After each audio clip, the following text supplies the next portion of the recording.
context? During the high interest rates period, there were different circumstances that different banks found themselves in.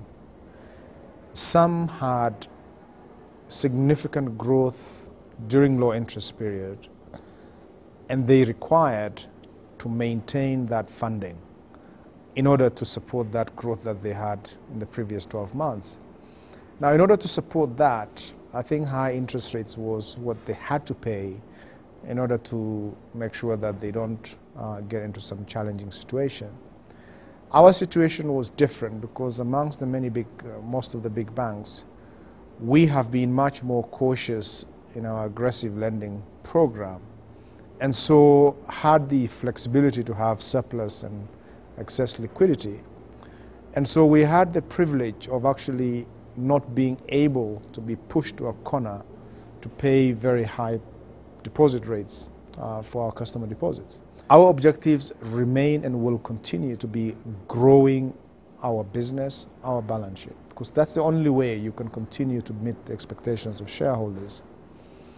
However, that growth has to be matched through balancing the risks that you take on, as in the opportunities for lending that you have, versus the kind of reward that you actually get. We will not be prepared to charge high prices, as we've seen within the industry, just because we believe that is likely to put a lot more strain on customers and likely to increase non-performing debt portfolio. If you look at our non-performing portfolio, it has been coming down consistently in the last 4 halves since 2010. And this is something that we emphasize as a bank about the need to manage risks very, very closely and make sure that we don't end up compromising the quality of our asset book by booking excessive loans on our balance sheet. The point around interest rate spread is one of, in the long term, I think margins will continue to get depressed. I mean, one of the caveat I will put onto that is because some segments are much more risky than others. So, for example, the consumer end, limited amount of security to debt, those kind of loans will continue to yield high spreads just because of their nature. But on the commercial, corporate, and business type loans, those margins will continue to get compressed.